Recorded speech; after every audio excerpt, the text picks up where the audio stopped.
Morning. Have you ever heard anyone say, all religions are the same? Today we want to confront this half-truth that says that all religions are the same deep down. Now that it's true if you mean that all religions struggle with and attempt to answer the same questions. They struggle with questions such as, what is the very foundation of reality? Does God exist? If God exists, what's his nature? Is there one God or many gods? If God exists, what does he expect of us? Does he expect anything of us? Why is there something and not nothing? What happens to us after we die? That these and many other questions are questions that various religions attempt to answer. And religion is a set of beliefs that attempt to explain what life is all about, who we are, and the most important things human beings should spend their time doing. But not all religions are the same. Even a very cursory look at the different religions revealed that they're not the same. But first, let's explain why this half-truth, that all religions are the same, can be a problem. One, it doesn't allow us to engage in real dialogue with others who have different beliefs. That it creates a kind of inauthenticity. It's okay to disagree with others. The relationships don't depend upon agreeing on everything. But if we gloss over the differences, then real conversation and dialogue will never take place.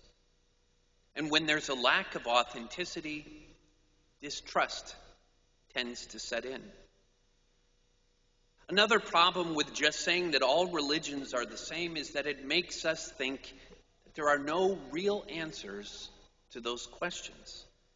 And we give up even thinking about them and pondering them. So it's important for us to come to the full truth. All religions wrestle with the same questions, but not all religions come to the same answers to these conclusions. In fact, religions often come to very different answers to those questions. The most basic question religions ask are about God. Who is God? What is his nature? Is there one God or many gods? I'm oversimplifying all of this because it gets very tricky in describing other religions, which goes to show that they think differently. Some religions would say you can't even know anything about God. There is a God, but you really can't know anything about him. Then there's other religions that say that there's no God at all. There's no supernatural, only human ethics. This would include Unitarianism, Confucianism, and secular humanism. Since they don't believe there's a God, they don't pursue a relationship with God, but simply try to figure out how to live. Some religions say that there's many gods. Call this pantheism. Hinduism and Buddhism would fall into that category. Other religions say that there's one God. So Judaism and Islam fall into that category.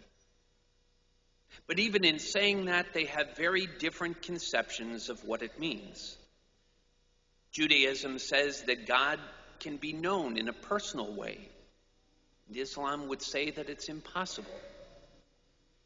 Again, there's many more nuances to those that I'm describing, but the point is, on even the most basic questions, all religions are not the same. What we want to do now for the rest of our time is to ask ourselves from a Christian perspective, who is God? And the one incredibly important implication to that question. Christianity says that there is one God and three divine persons. At the very heart of reality, there's a community of three persons. There's God the Father, who created us, God the Son, who died for us, and God the Holy Spirit, who lives within us. All three persons are eternal, and all three are God. They each have distinct personalities. At that heart of the reality is the Trinity. Today, as we celebrate Trinity Sunday, we celebrate this supreme mystery of our faith. Mystery is a truth we cannot fully comprehend or understand. It's a truth we can know something about, but not everything. The Trinity is like the family. Your family is one family, but it has more than one member. In a family, a husband and a wife love each other, and then out of that love for each other, a child is produced. There's one family, but three persons in the family. God the Father loves God the Son, and the Holy Spirit proceeds or is a result of that love, which has no beginning and no end. Each person of the Trinity exalts each other and defers to the other. The Father, Son, and the Spirit each center on the other and adore each other and serve each other. And in glorifying and serving each other, there's infinite joy. Now here's the huge implication about the reality of the Trinity, which validates the value you would probably say is the most important value. And I think most people in our culture would agree is the most important value. Since God is a community, it means that the highest purpose is to love. By love, we are to do what God has been doing from all eternity, deferring to God and others, adoring God and respecting others, serving God and others. Love is primarily a verb, not a noun. God from all eternity is a community of love. Each person in the Trinity loves and cares for the others. Mutual self-giving love. If God were not a Trinity, then love would not be the highest value because it would not be the nature of God. For God to love, he must have an object to love. Love can only exist in a relationship. You can love your mom because your mom exists. If you're a parent, you can love your kids because they exist. You can't love someone. You can't be for someone who doesn't exist.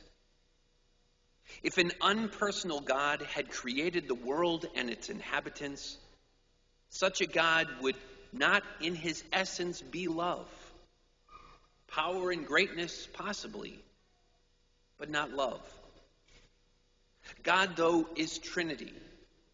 God in his essence is a community of mutually self-giving love. And because God is love, it's why self-centeredness in others drives us crazy. It's why you know your own self-centeredness can never fulfill you or bring you true satisfaction. At the very nature of reality is love and a loving community.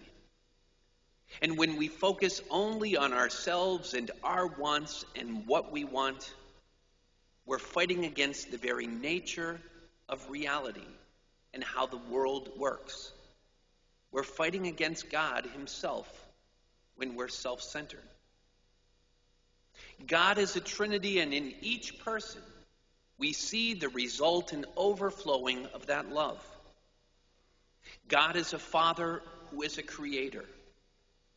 God didn't need to create the world because he was lonely or because he wanted someone to worship him or needed someone to worship him out of joy.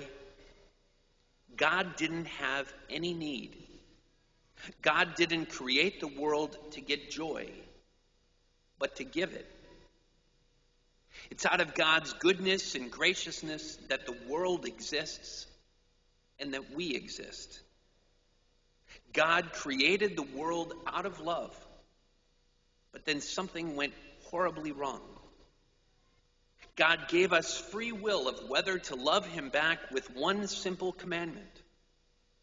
The first human beings chose to be self-centered rather than loving God.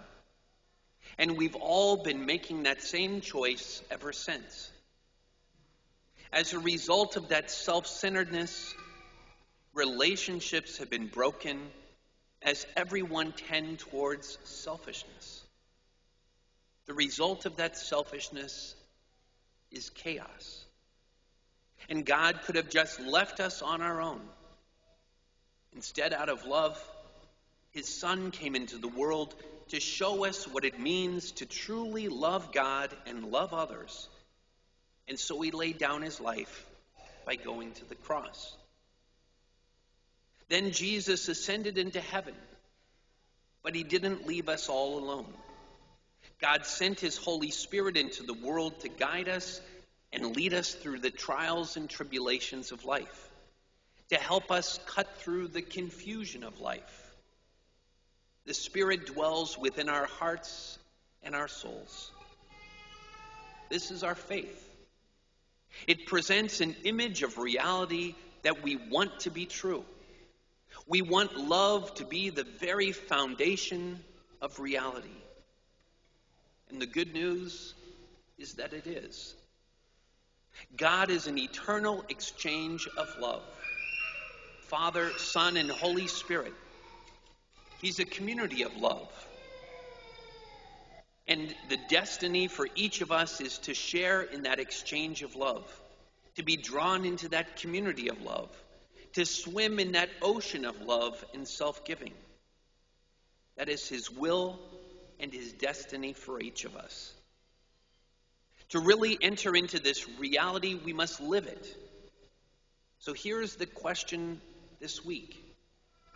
What do we need to do to stop being self-centered and love God and love others?